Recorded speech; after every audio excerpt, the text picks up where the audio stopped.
Calling matter number 1, the matter between Bakwena Bamare and Gratham Mary, the Director of General Department of Rural and Land Reform, case number 1312 of 2017.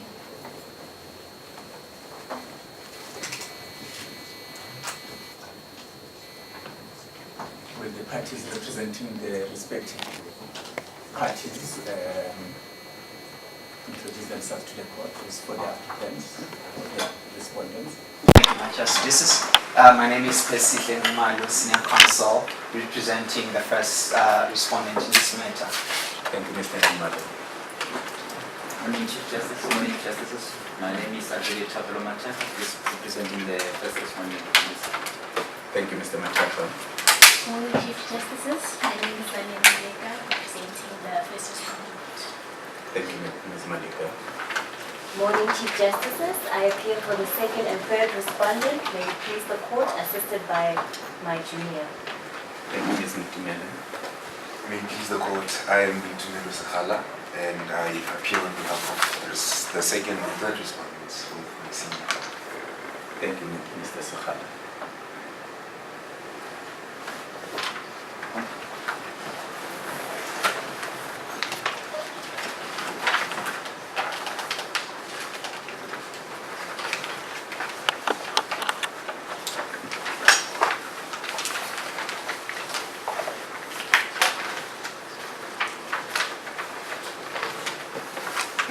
Are you ready to address the court? Yes, my Justices. And would you like us to allow you a few minutes to address us, or will you permit us to intervene? Would you like the first 5 minutes just to address us?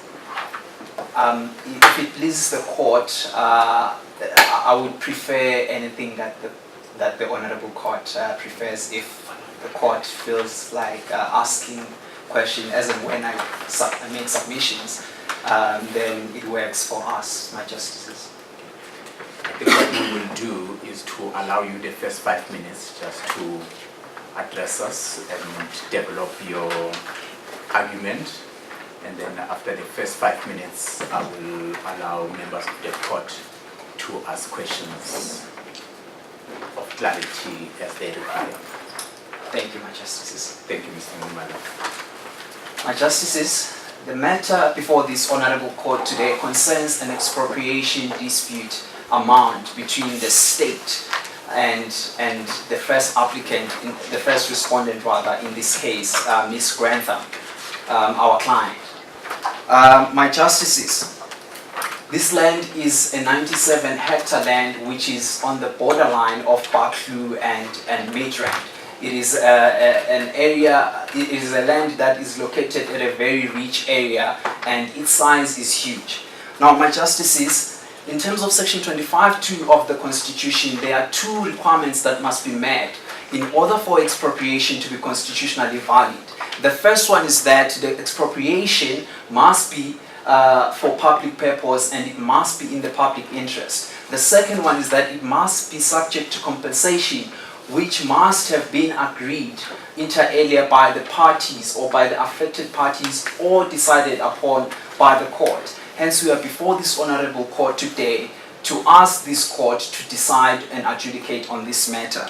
My Justices, the first requirement is non-contentious in this matter. It really is the second requirement that brings us before this Honorable Court, as we will seek to demonstrate to this honorable court, our client's case is that the value of the property being the amount of 50,791,388 is the true market value of the property, and as such, the client is willing only to relinquish her ownership rights in respect of the property if this just and equitable amount is paid.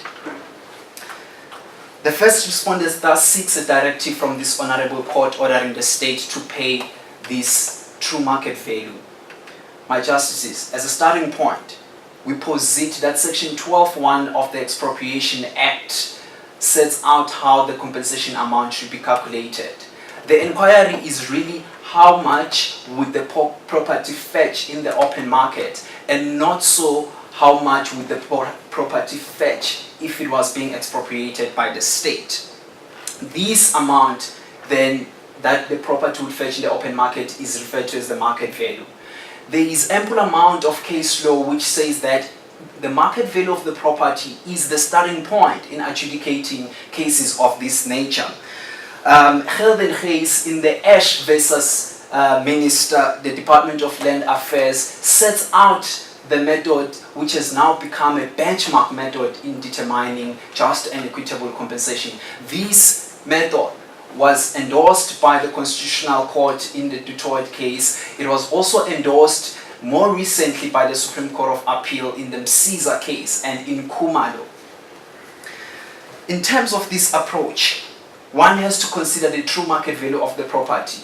My justices, we have set out that the true market value of the property is a sum of 50,791,388. And in fact, we have produced, if it pleases the court, we would like to place before the court an affidavit by an expert evidence by one Mr. Michael Shumi, who's a registered valuer in terms of the Property Valuation Act, wherein he determines or he makes findings in terms of the value of the property, or insofar as the value of the property is concerned, having regard to the features of the property, having regard to the size of the property, having regard to the location of the property, and lastly, having regard to the use of the property. He determines the amount of the value of the property to be this sum that we submit before this honorable court, which is the 50,791,388. If it pleases the court, we would like to put this before the honorable court. Mr. Ngumalo, the court, certainly myself, has not had the benefit of considering the expert report before, and maybe it's just that it was not placed in the bundle of papers that I have. Can you explain whether the expert report was obtained before the papers for this court were prepared, or whether it's being produced for the first time at this hearing?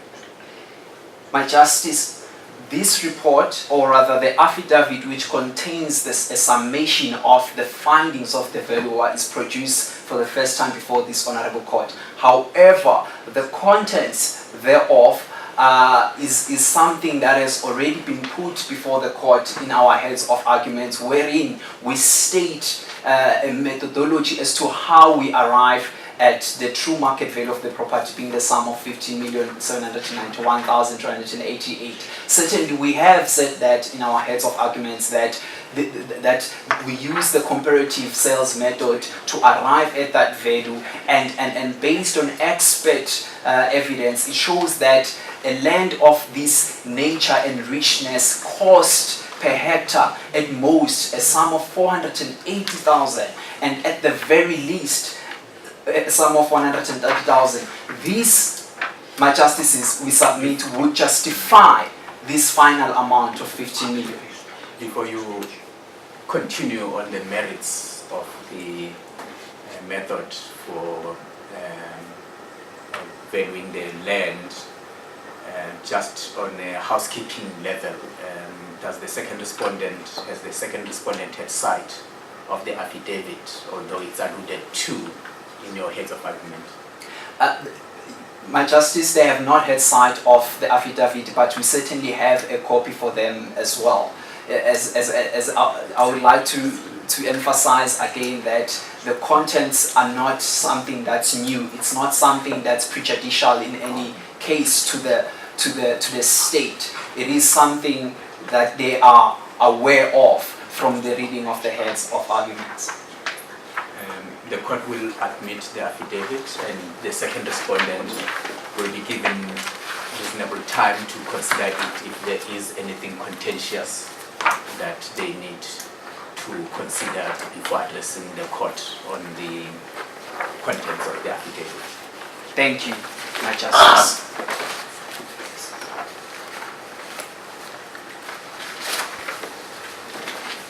May I proceed?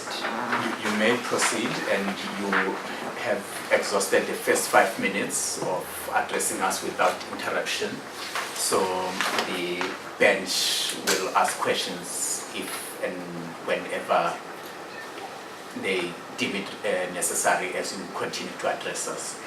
Thank you. You were at the stage where you say the affidavit merely Yes. sets out and confirms Yes. the method of the comparative method of valuing property.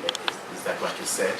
Correct, my And you Justice. submit that nothing contentious is contained in the affidavit or the expert report. Correct, my Justice. And the first respondent would like to invite this court to take into consideration his expert report, as was the case in the Caesar case, wherein the Supreme Court of Appeal emphasized the significance of having an expert report or evidence proving the true market value of the property.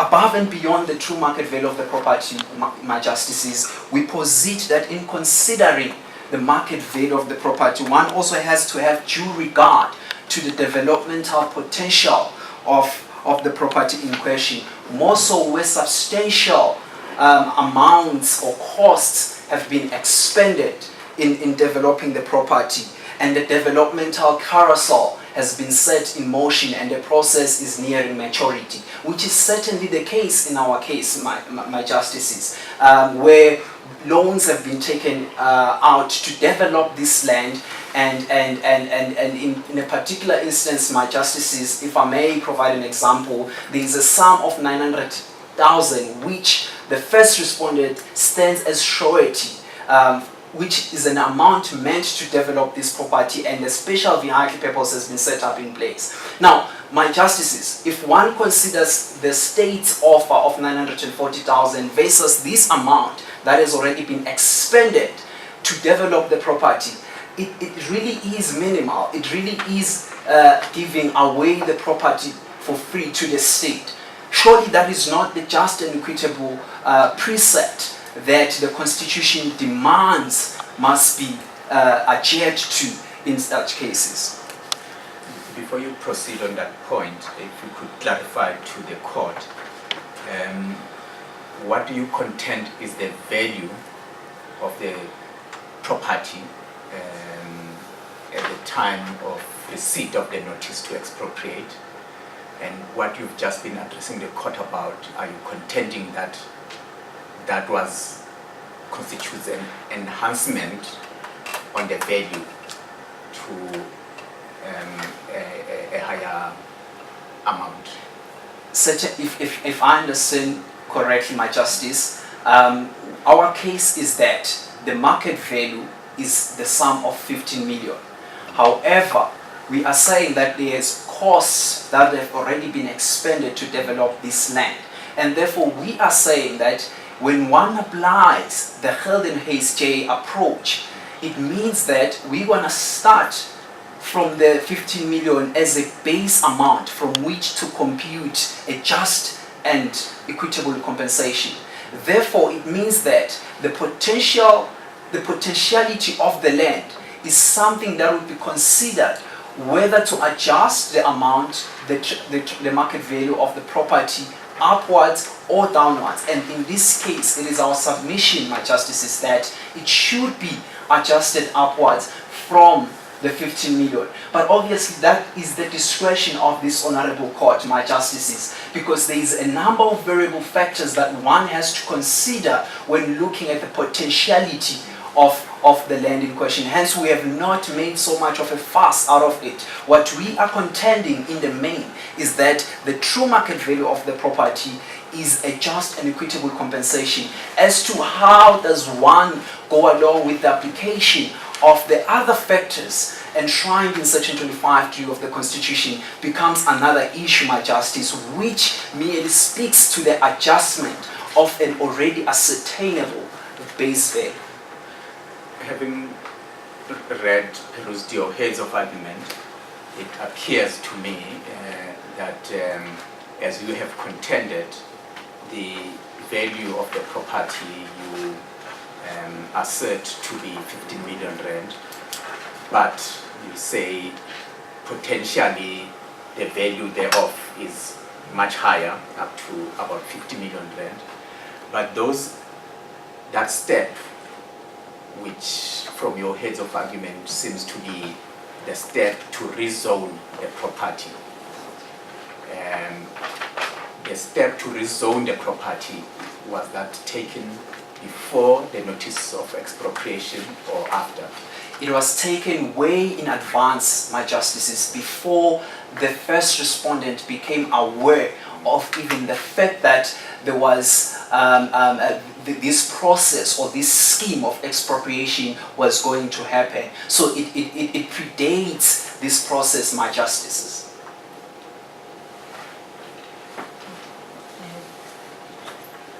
So in your case, we see that you say that Ms. Grantham would accept 10 million. Yes. Right? So why then are we starting at 15? Thank you, my justices. We are starting at 15 million because in terms of precedence has shown that there is ample amount of case law. The Court has ruled on this, the Land Claims Court has ruled on this, and the Supreme Court of Appeal has certainly ruled on this, that as a starting point, though this is not a pivotal factor, but market value is the base from which to compute a just and equitable amount. So we're starting at 15 million because it is the true market value of the property. However, we acknowledge the state's case as well. And we are saying that although the 10 million, it's not 10 million, my justices, it's any amount not less than 10 million, not that it's fixed on 10 million. We are saying our client is prepared to accept anything not less than 10 million. After this matter has been adjudicated by this honorable court, having considered the factors enshrined in Section 25(3) and the necessary adjustments have been done. So we have allowed room for those adjustments, hence that alternative amount. Thank you. You may continue, Mr. Ngumane. Thank you, my justices. My justices, as I have said that I have sought to show to this honorable court that the development potential of the land is something that is significant, that needs to be taken into account. And one of the things that has certainly been done in this case is that so many permits have been filed to rezone and develop this land as a commercial property.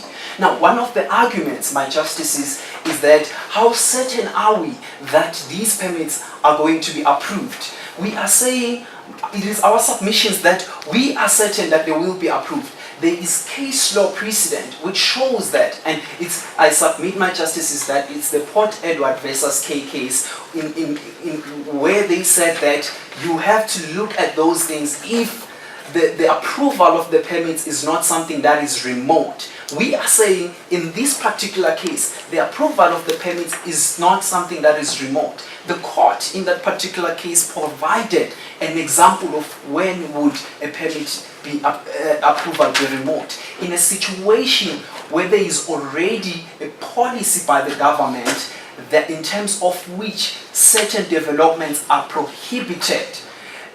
What happened in that particular case is that the owner still went ahead to develop the land in light of and having knowledge of those policies. And it transpired that it was unlikely that the permits were going to be approved on the basis of those prohibiting policies. We are saying in this particular case, there is no foreseeable policy forces that can halt this carousel of developmental process that has already been set in motion and is at an advanced stage. It is then a factor that this Honourable Court should consider in adjusting the true market value of the property upwards. Perhaps, my Justice. Mbala, before you proceed, if the purpose for expropriation is to make the land available to people who will continue to utilize it for agricultural purposes, then that would mean, in effect, that the state will oppose any applications for rezoning for other commercial purposes which you say will enhance the value of the property beyond 15 million rand. So what are the probabilities that such permits will be granted if the state seeks the land for another purpose, agricultural purpose or for residential purposes, for what is it called? You know, housing for the poor, social housing purposes. Thank you, my Justice. One of the mandates of the state with the land reform project is to give back land to previously disadvantaged people, to sort of like benefit them. So it does seem to us, my Justices, that there must be some benefit that is derived from the occupation or the use of the land. And in this particular case, we posit that, assuming that it's the case, my Justice, then these development processes are already at an advanced stage. It would serve the state better to approve and continue with these developments and to see them to fruition, because these developments, when they are fully executed, they will become a revenue generating source which will benefit the community that resides in that area. Hence, when we have said also in our heads that looking in 10 years down the line, there is a revenue of about 500 million, being $500 million to be realized from these development processes that are currently in place. Therefore, it seems that there is much more benefit that will be derived from the execution and full implementation of these processes. But nonetheless, my Justices, this principle of the policies that prohibit or that rather become a force that halt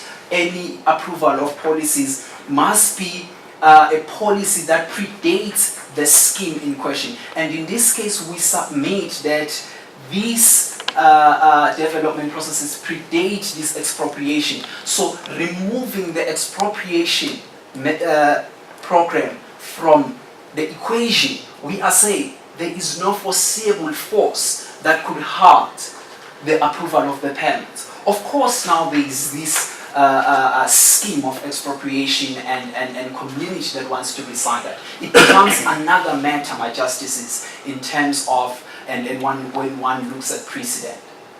Where in your heads do you make the point that it will be of benefit to the state if these developments are taken to full fruition?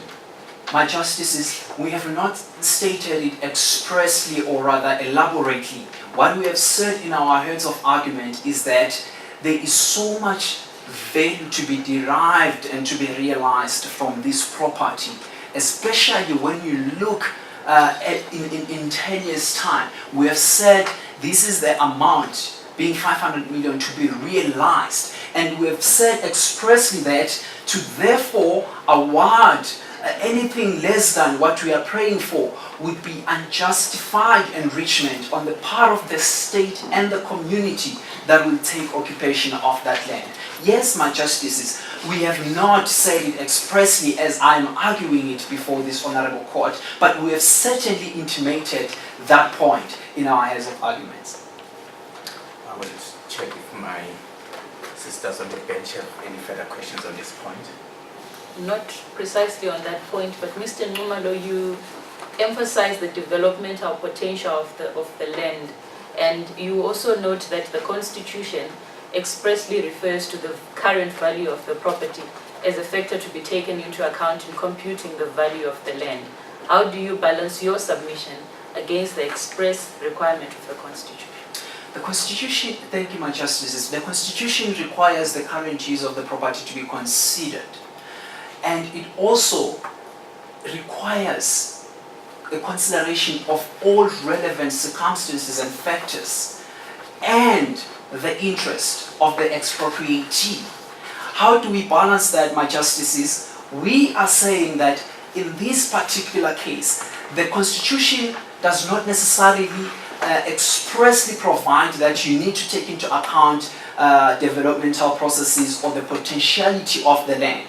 But it is one of the factors that may be inferred, and certainly courts are invited to do that, and they have certainly done that, as I've sought to show before this court that in the Caesar case, that is one of the things that was considered. In the Port Edward versus K case, that is one of the things that the Constitutional Court considered. It considered the potential development of the property. And in fact, in Caesar, the court did accept this argument, the argument being that the true market value of the property should be reflective of the developmental potential of the land in question. It certainly is something that the highest court in the land has ruled upon, even though it is not in the Constitution. You may proceed. Do you want to make further submissions? Yes, if it pleases the court, my justices. Perhaps at this juncture, my justices, I should mention that in the Constitutional Court in Pretoria said that the rationale of compensation within the constitutional framework is to put the expropriatee in the exact same position she would have been in, but for the expropriation, not in a better position and certainly not in a worse position. Now, my justices, it is our submission that the true market value of the property is the sum of 15 million, and this is the status quo ante that. Rather, this is the status quo that must be recompensed by the state. And we are aligned insofar as this submission or argument is concerned with the state. In addition, the Constitution requires to consider all relevant factors, my justices, as I have sought to show to this honorable court. It does seem to us that personal circumstances can be considered in arguing such cases. And it is certainly true that in the Florence case, the Constitutional Court took into account a subjective factor, being that in that particular case, there was a statue, there was a memorial plaque, and the court in that case said it had a specific value to the Florence family, and in computing a just and equitable compensation, the Constitutional Court took into account that particular subjective factor.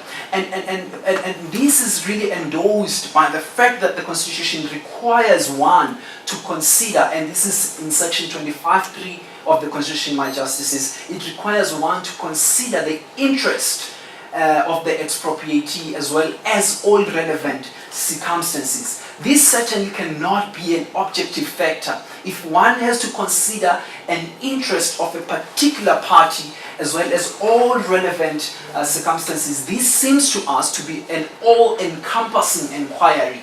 This seems to us then to mean that one can definitely consider subjective factors. In this particular case, the first respondent inherited the property. She is widowed. She has invested her entire life savings to the property. She has no any other means of deriving a livelihood but for tendering this property. And certainly the primary motivating factor for developing this property is to derive an income from this piece of land.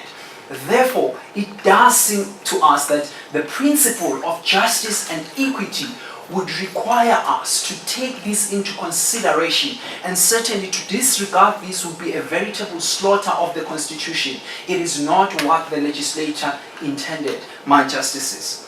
Will it be a factor to take into account that state resources are scarce, and as a result the purpose of land reform or land redistribution may be slowed down or rendered impossible if the factor of market value of the property is considered to be paramount or primary? Yes, indeed, my justices. It is a very important factor to consider the fiscus of the state and whether it can bear this burden. However, my justices, we submit that in the Mhlanganisweni case as well as in the Msiza case, the court in those cases expressly said that evidence needs to be adduced by the state. Proper evidence, concrete evidence to say that there will be a burden placed on the fiscus. By way of example, my justices, in the Mhlanganisweni case, the amount that was claimed by the owners of the land and which was ultimately awarded by the court was an exuberant amount. It was an amount which was close to 1 billion rands. And so it does seem to us, my justices, that what is exuberant and extravagant claim in a particular set of circumstances may not be in another. And this is certainly the mind of the Constitutional Court in the Msiza case when it said that one would need to justify the amount claimed. And even if that amount is so high that it reaches 1 billion rand, as long as it is objectively justified, then it cannot be said then that it places a burden on the fiscus. Only in situations where there is no objective, it's not objectively verifiable, can one then rise and say this places a burden on the fiscus. Because, my justices, as much as that must be a consideration, once again, we should not lose sight of the main frame of reference here, which is the just and equitable principle as enshrined in the Constitution. Therefore, that should be our focus. If a sum of 1 billion in a particular case is what's just and equitable, having regard to all circumstances and factors and the true market value of the property, then irregardless of whether the state has enough resources to be able to pay out those amounts, it becomes another issue, my justices. It would also become a very cumbersome process and method to prove that the state does not have those resources. Mr. Mumelo, you seem to suggest that if the value of the property is objectively determinable, the state cannot advance an argument that it does not have the resources, but that argument can only be used if the value has been inflated.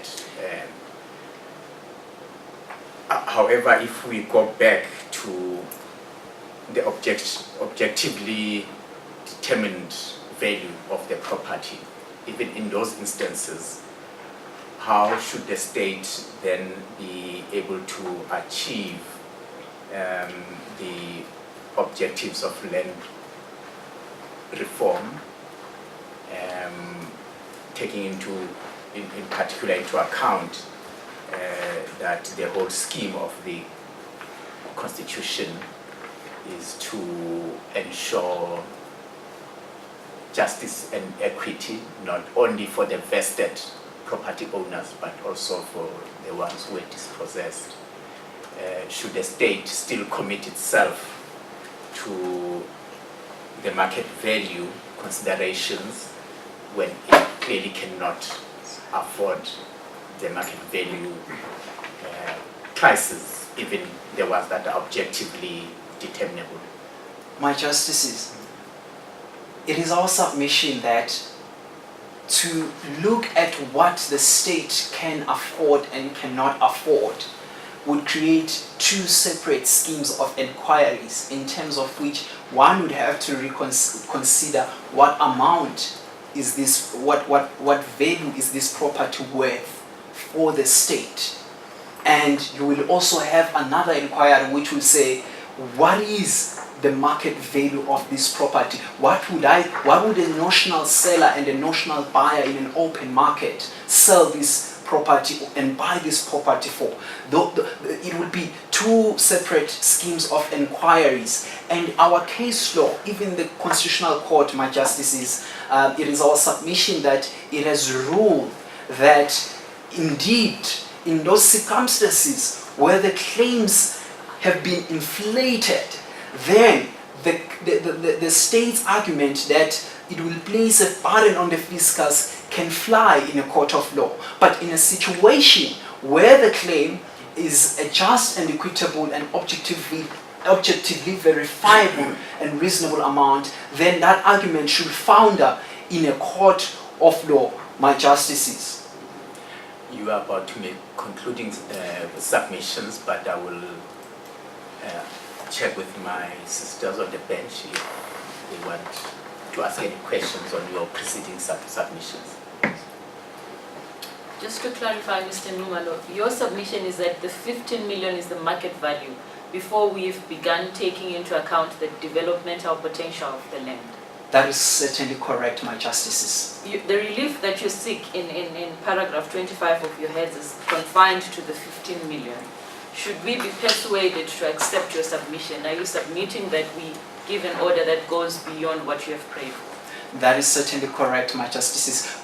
When my team and I sat down to put this together, we thought it, and we certainly grappled with that. The challenge that we had in terms of putting or imposing upon the court any amount in excess of that was primarily because we are alive to the fact that these kinds of cases where you have to consider potential developments and there's a whole lot of variables that have to be considered.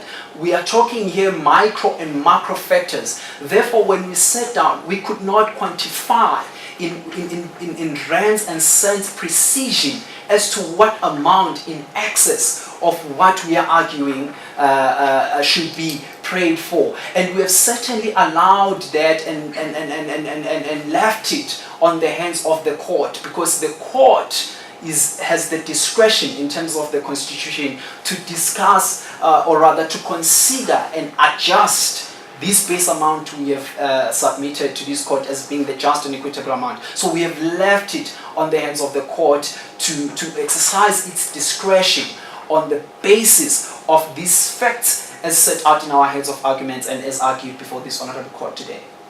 In fact, you seem to be, if I now understand you well, that the value of the property being 15 million rand with a potential of it being 500 million rand, the state should be happy to pay what you pray for, because potentially the state will be the greater benefactor or winner at the end of it all. My Justices, we are delighted that the court is of one mind with the first respondent. That is certainly our case. Our case is that the state is we have actually given away the land to the state, considering this $500 million value that is left to be realized from the property. We are saying that this is just and equitable, and any amount less than that amount which we are praying for will be a veritable slaughter of the Constitution, because we are praying even for a lesser amount. Precedent shows that we should actually be praying for an amount of 550 million, but we have certainly not done that, because it is our instruction from the client that he wants the 50 million. As lawyers, we are certainly advised for the 500 million. We will hear your concluding submissions. Thank you, my justices. Oh, before you do that, Mr. Tumalo, you know, the potential value of development is just that. It's something that may be possible in the future. So why should the state then be held by something that could happen when it clearly indicates that you're still at the process where you're applying for rezoning, then you will have to go through another process. There is no building that has occurred yet, development must still happen. So at this early stage, when even licenses have not been granted or permits have not been granted, why then should the state pay so much attention to something that could potentially happen in 5 to 10 years' time? Thank you, my justices. In terms of the Port Edward versus K case and Caesar, the Supreme Court of Appeal ruled that whether potential development processes are underway and the permits have been lodged, the application for the permits have been lodged, and the approval thereof is not something that is remote, then it is certainly a factor that has to be considered. And in determining what's an approval that's remote and what's an approval that's not remote, the Supreme Court of Appeal had regard to the policies and to state laws as to what do they permit insofar as development of properties is concerned. And in the Port Edward versus K case, they found that the permits would not have gone through because there was a policy which prohibited the particular sets of developments which had been set in motion by the owner. And therefore, on that basis, the court said, because of these prohibiting policies, these permits, there is a high likelihood that they will not be granted. I agree, my justices, that we are working on a likelihood case here, assumption insofar as potential development is concerned. We are saying in this particular case there is a high likelihood that these permits will be granted in light of the absence of any prohibiting policies that prohibit the rezoning and developing of this particular land for commercial use purposes. Therefore, on that basis, we are saying there's a high potential. But notwithstanding that, we have certainly not prayed for that whole exuberant amount of that could potentially be realized from the property. you may make your concluding submissions. Thank you, my justices. We therefore respectfully submit that the offer made by the state has the earmarks of a backed-up valuation producing an estimated nominal value of 940,000. For this reason, this amount is not beyond the mantle of justice and equity as the Constitution demands, and to allow it to be a veritable slaughter of the constitutional precepts of justice and equity.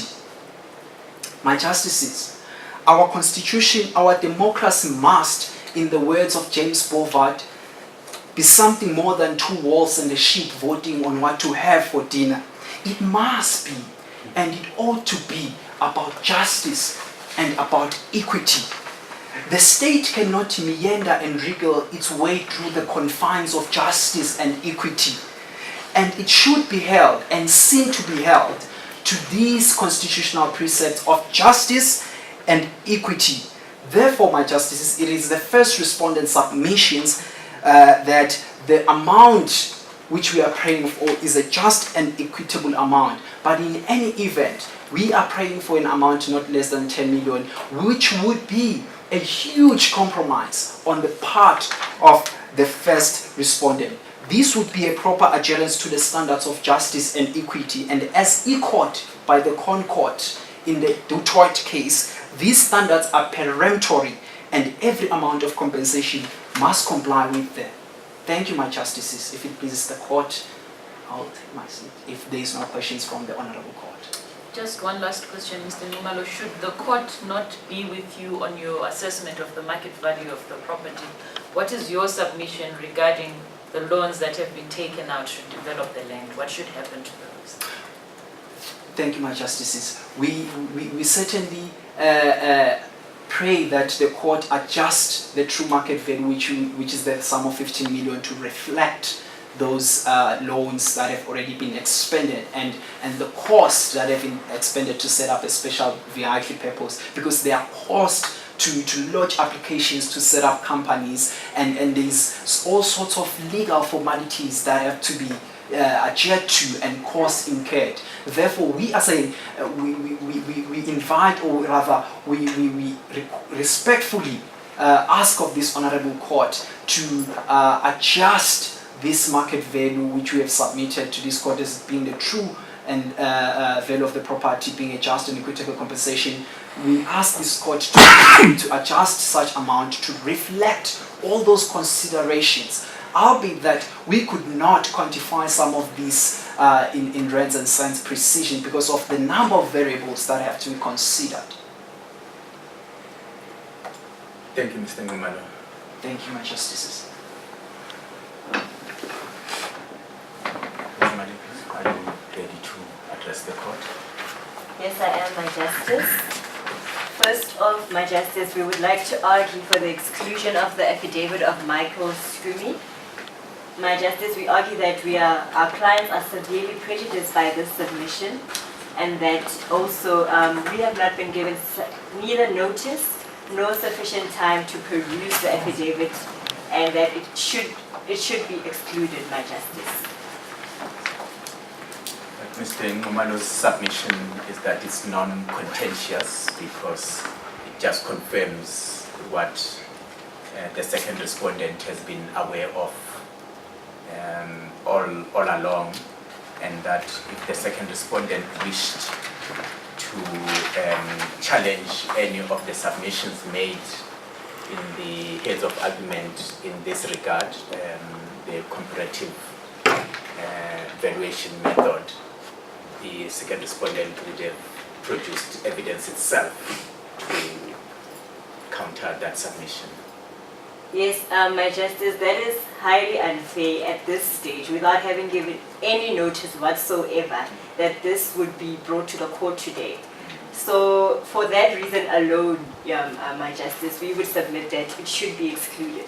The least the first respondent could have done is at least given us notice, then we would have addressed the issue of the comparative sales method in our heads. But at this stage, they are bringing something that is completely new to us, and our clients are severely prejudiced, my justice. May I confer with the other justices on the bench on your submission? As it pleases the court.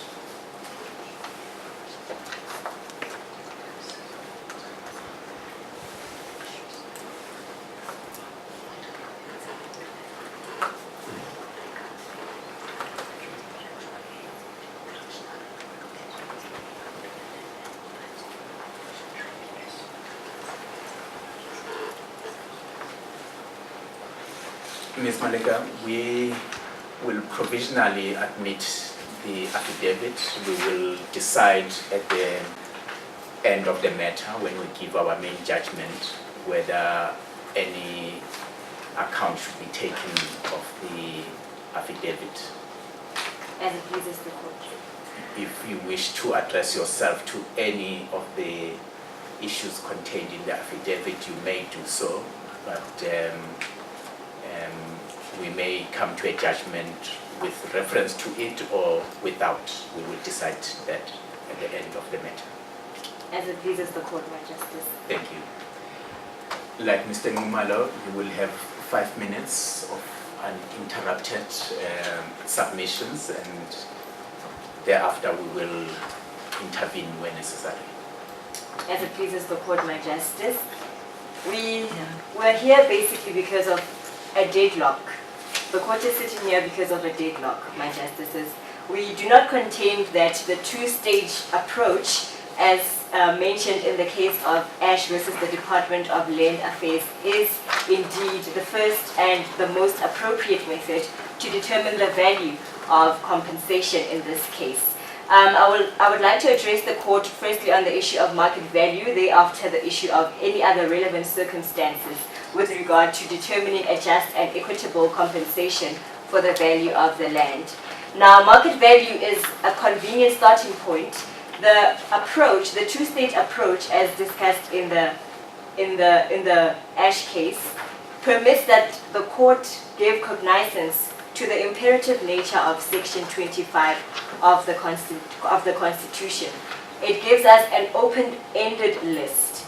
So to add to the current market value of the property, we'll also have to look at the other relevant factors. Now, in this case, market value alone cannot be the preeminent factor, mainly because we wish to put ahead the spirit, purpose, and objectives of Section 25 of the Constitution. Now, looking at the other relevant factors, I would like to start with the current use of the land. The current use of the land was discussed in the case of Msiza. Now, in our case that we are sitting here today with, the current use of the land, my justices, is zoned as agricultural land. It is a successful farming operation. So we submit that the court, in determining whether the amount for compensation is just and equitable, look at also the current use of the land. And moving on, I would like to address the court on the history of the acquisition of the land. Looking at Section 25, subsection 3b of the Constitution, this current land that we're discussing, that we are contending upon with regards to compensation, has been acquired by the first respondent by means of expropriation, the removal of the applicant from the land. Looking at also Section 25, subsection D, we submit to the court that there has been an indirect state investment in the land from which the first respondent has benefited from. Moving on, I would also submit to the court that we do take into cognizance the personal circumstances of the first applicant.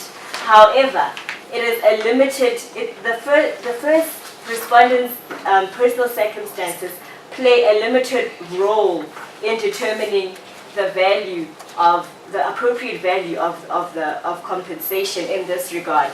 We submit to the court that there needs to be redress and that land reform needs to happen, and it needs to happen at an affordable scale. As it is, my justices, my clients, the respondents, is already saddled with extravagant claims for financial compensation. We also submit to the court that the issue of market value, as brought forward by the first respondents, cannot play a preeminent factor, my justices. This is also because once taking into account the other relevant factors as brought forward by the Constitution, and in this specific case, we are faced with a matter whereby we have to balance the two interests, public interest and private interest. And to do so, we cannot put market value as a preeminent factor. In conclusion, I would like to submit to the court that the Constitution is a document committed to social transformation. It insists that the deep injustices of our past, characterized by racial dispossession and exclusion, be addressed, but not only be addressed, but be reversed. Now, in such an instance that we are sitting with here today, it would indeed be very unfair to pay the full market value in compensation, as this would enable the erstwhile owner of the land to benefit twice from the historical acquisition of the land. Now, given such a history, it is respectfully submitted that the 940,000 Rand valuation is just and equitable. We also submit in conclusion that no further inquiries are necessary at this stage, as the court has before it an expert valuation of which is the amount of 940,000 rand that is submitted to the court. This is an expert valuation. The first respondent has not given this court, prior to sitting here today, any evidence or any expert amounts or valuations of the value of the land. I wish to conclude here, my justices, if the court has no further questions. You seem to be arguing against the Ash case, which the first respondent relied on in enunciating the two-stage process. You seem to be arguing that once the market value has been determined, there can be no upwards adjustment. It can only be a process of subtracting from the market value. Do I understand you to be submitting that? No, Your Worship. We do not dispute the two-stage approach method. We are saying that having considered the market value, we can add and we can subtract. However, the mitigating factors as enshrined in Section 25 of the Constitution do not mitigate in the favor of the first respondent, in that it would be unfair. The first respondent would indeed benefit twice. And secondly, land reform is something that needs to be affordable. And as it is, my clients are sitting with a backlog and just extravagant claims already. So we submit that in the case of Ash, there can be an adjustment that is upwards. However, the mitigating factors do not work in favor of the first respondent in this regard, in taking into account Section 25. The objectives of Section 25 being public interest, which includes the nation's commitment to land reform and the reforms to bring about equitable access to all South Africa's natural resources,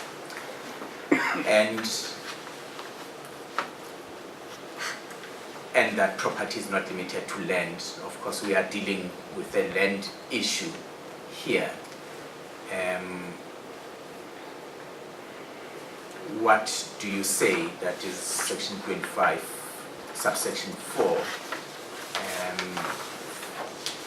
that one of the objectives is to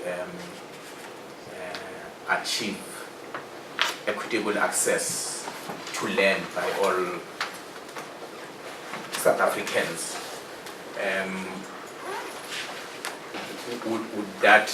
Does that enjoin the courts to, or the government to endeavor to achieve that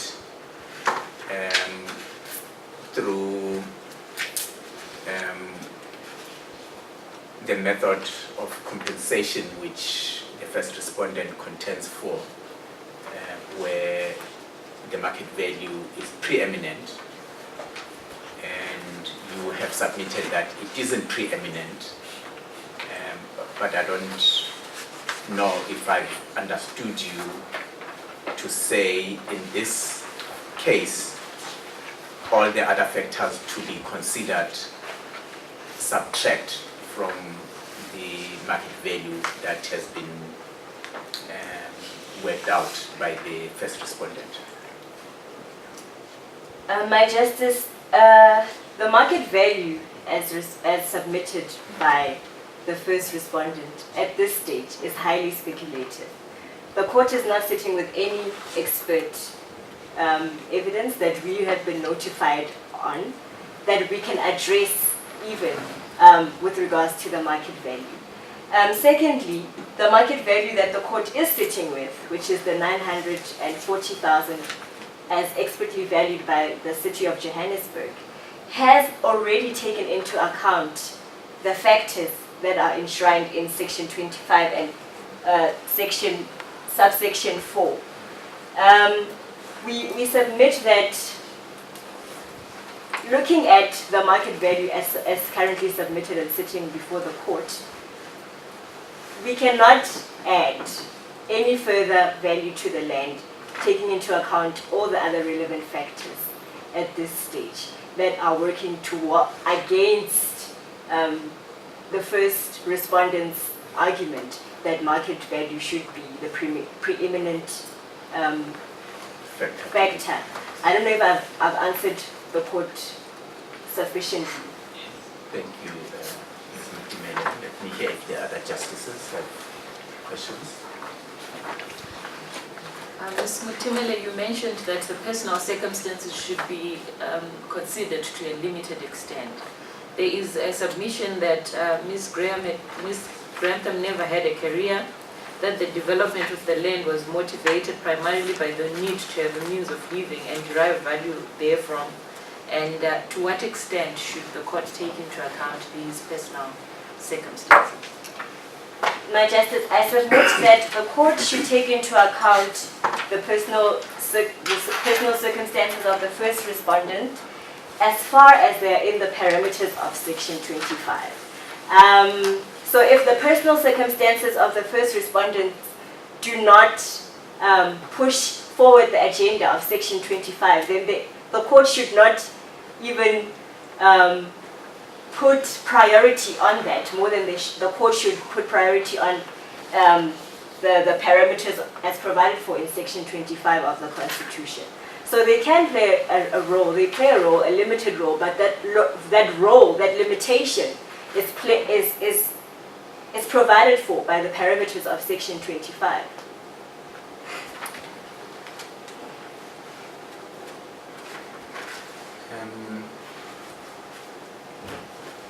Now, the first respondent has submitted that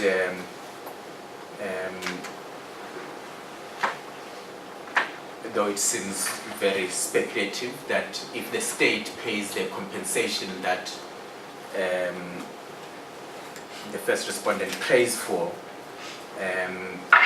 the state will be the greater benefactor if the enhancement of this property is achieved through rezoning and other developments that are envisaged.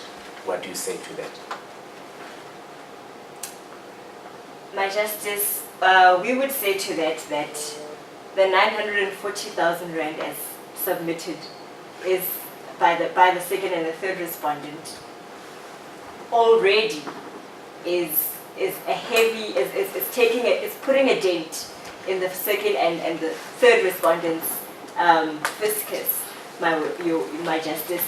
So to take a leap from 940,000 rands to 10 million or 15 million as submitted by the first respondents on a speculative basis, my Justice, I submit that there is no way that the state would stand to benefit from that at all.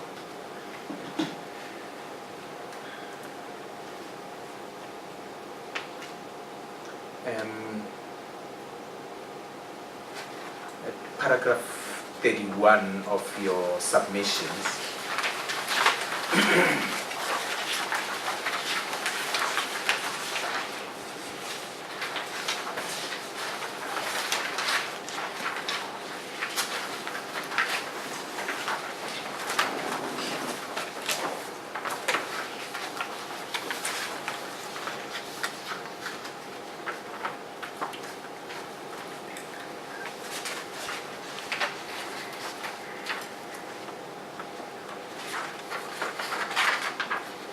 It seems I'm not clear whether there's an internal contradiction there or whether from the second sentence you are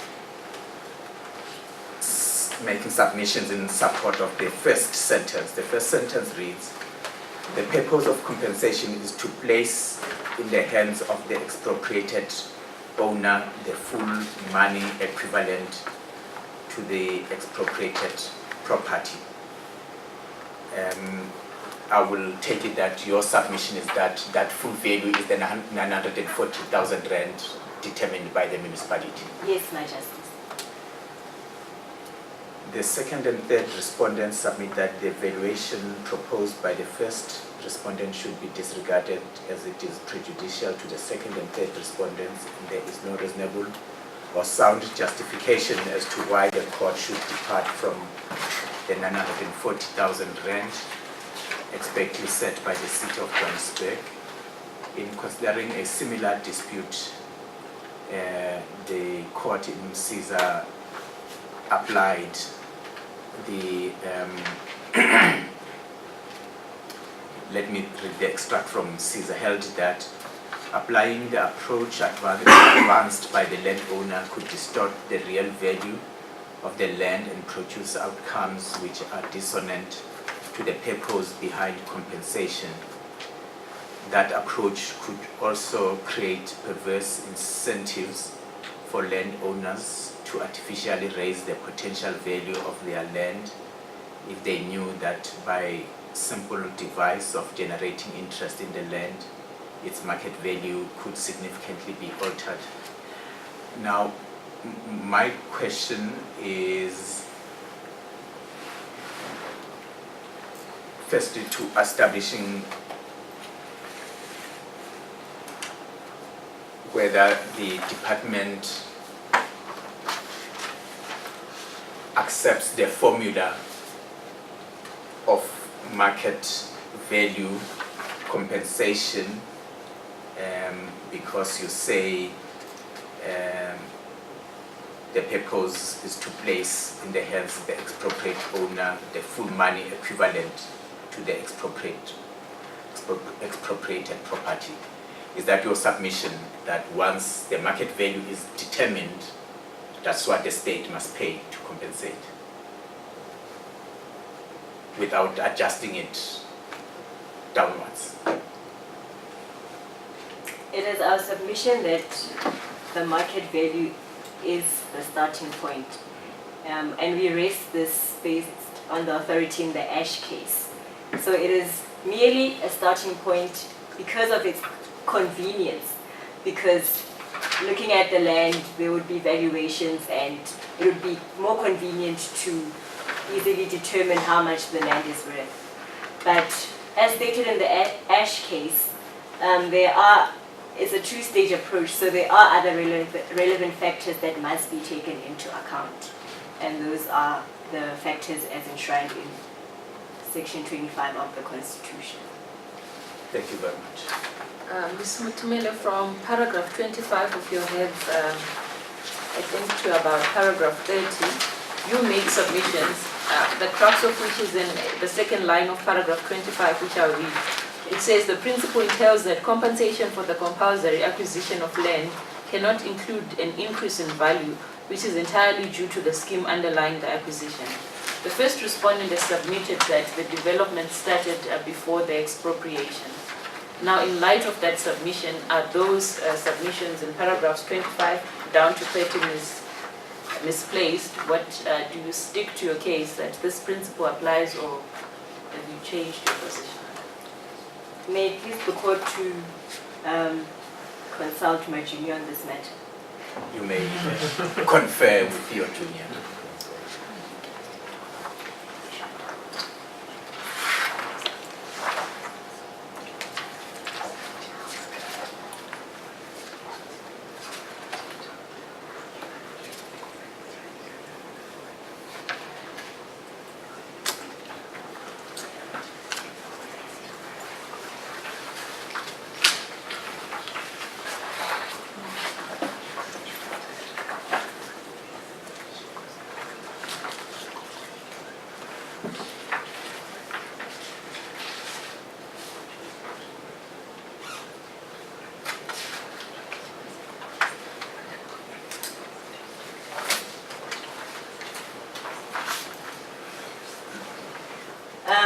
My Justices, in reference to our section, paragraph 25, we brought into account the principle that we discussed from paragraph 25 going downwards as merely another test that can be used in determining the just and equitable value for compensation.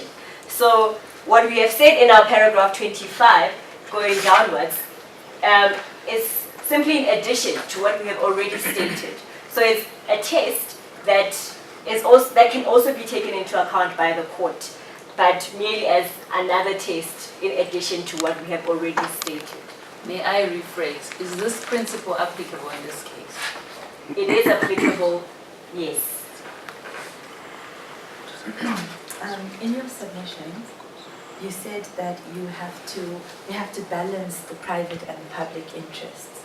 How can you elaborate on this, or can you give some suggestions on what your team was thinking about when they suggested this? In addressing the issue of balancing private and public interest, we took into account the personal circumstances of the first respondent. So we included the personal circumstances under the issue of private interest. So that's where the balance came in for us, My Justice. And lastly, I would like to revisit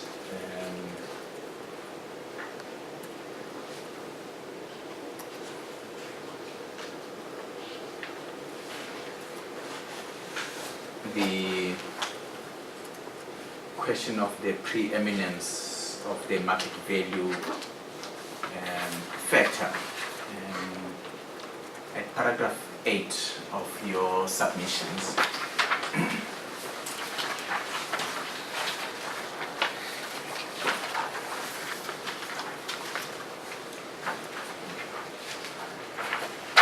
as you have addressed the court a moment ago, you submit that the market value is simply one of the considerations to be borne in mind.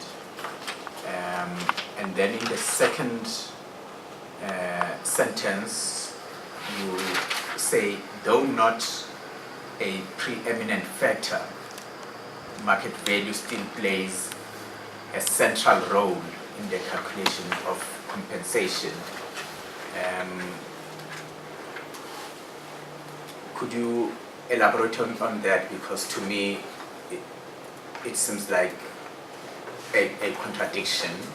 If it's not a preeminent factor, why is it central in the calculation of compensation? Or am I getting that wrong? There's no contradiction. I submit that there's no contradiction. We stated that it plays a central role because of its issue of convenience. So it is but one of the factors to be considered, and it cannot be used as a preeminent factor, but it plays a central role because it's the most convenient, and that's where everybody can come together and put their heads together to start the process of finding out what is a just and equitable value for compensation.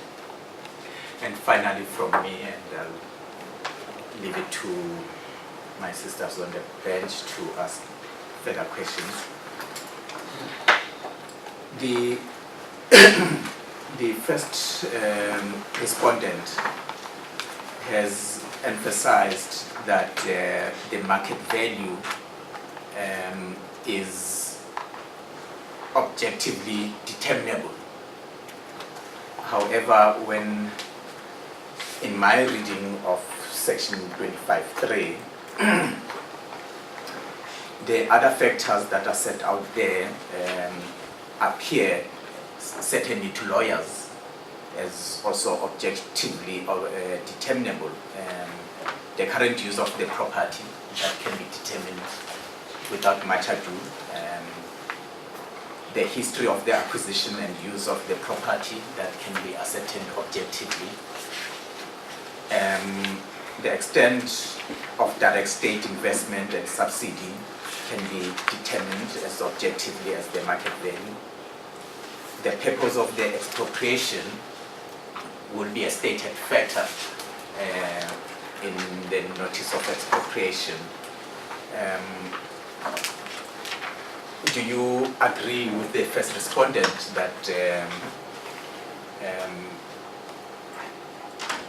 market value is the only one that is objectively verifiable or determinable, or do you have the same concern as me that the other factors are just easily determinable as market value? My Justice, I agree with you in that the other factors are indeed also objectively determinable. The Section 25 gives us an open-ended list, and it also does not necessarily place any one of the provisions above the other, objectively speaking. So I do agree with you in that, my Justice.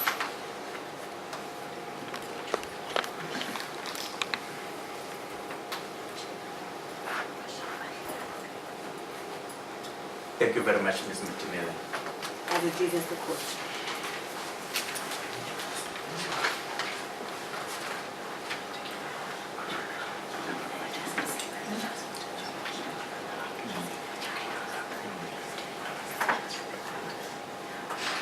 Because both parties are respondents, ordinarily you don't have a right of reply, but we will allow the first respondent, having heard the second respondent, to address the court on any issue that arose in the second respondent's reply, which requires further elaboration. We are not re-arguing the case. And Ms. Mutenga, it also gives you the opportunity, if in their reply they raise anything that you had not addressed us adequately on, you may respond to it.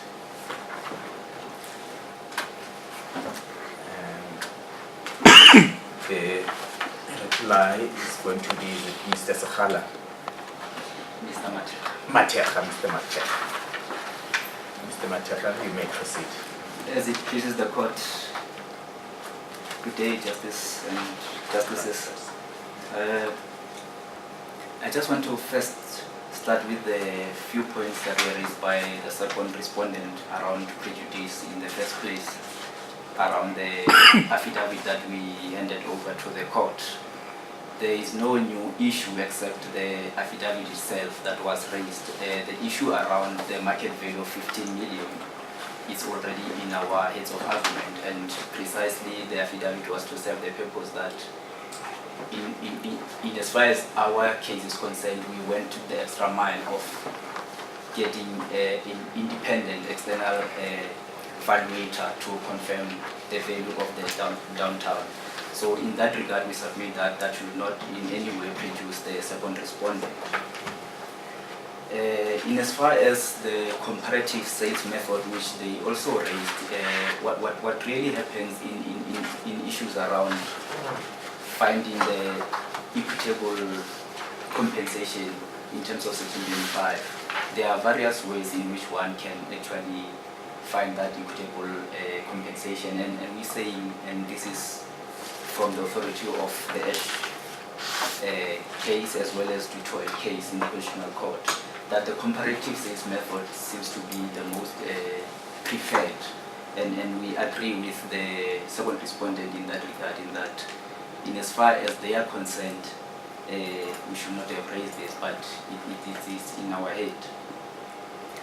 The second point that I need to raise from the second respondent, they raise an issue in terms of Section 25(3) around the history of the land. They raise the issue that for the first respondent to get compensation of 15 million will be benefiting twice, because in their argument they argue that the land was expropriated unfairly. That we say is not so, because it's not even in the facts. The facts talk about Ms. Grantham, our client, having inherited the land from his parents. So that in our submission is misleading the court, and the court should not record it as such. Do the papers state how her father acquired the land? It is not in the facts how the land. What we know is that Ms. Grantham inherited the land from the parents, but we do not know from these facts how the parents themselves got the land. Thank you. Yes. And the last point that perhaps one has to raise is issue around the point or the principle that justices you ask the second respondent to sort of elaborate on it.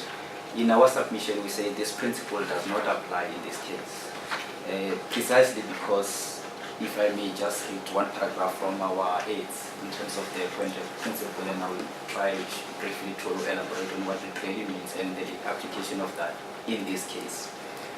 Now, we have read that from both submissions. Okay. If I understand it well, it merely means that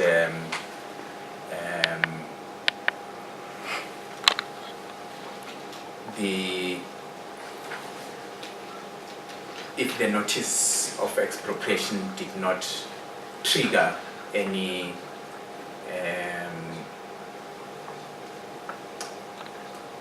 scheme to increase the value of the property, then it does not apply. Am I correct? That's correct. And maybe the last point is an issue around, and this is just to really clarify and emphasize our case. Our case is precisely that the market value of 15 million, we say, is not the preeminent factor. It is just one easily verifiable factor that we used, and then that was the 15 million. And we left it up to the court to really, given all the other factors that were adduced by my senior counsel, to see if they can adjust the demand more or less over the 15 million. And that is our case. Thank you, Mr. Mateka. If it pleases the court.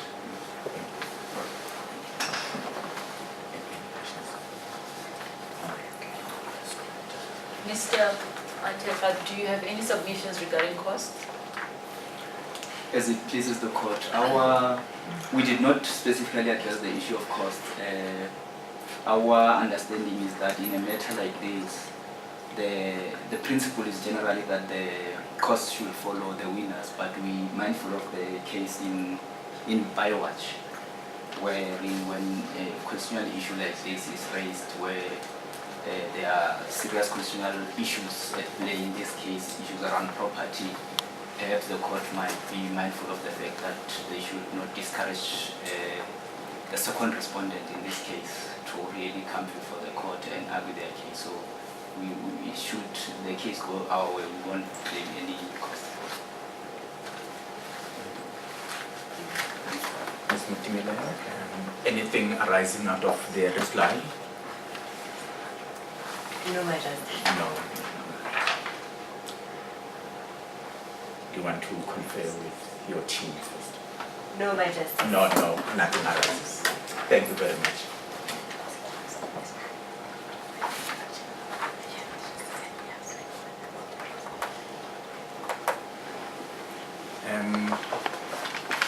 The court will adjourn to consider its judgment, and judgment will be delivered in this court at 12:30, unless the parties are called earlier than 12:30. All right.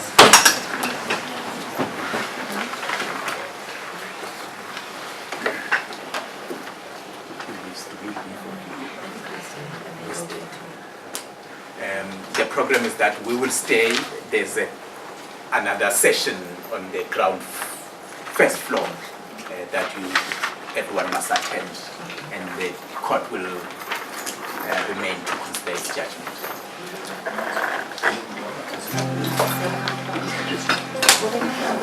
That's a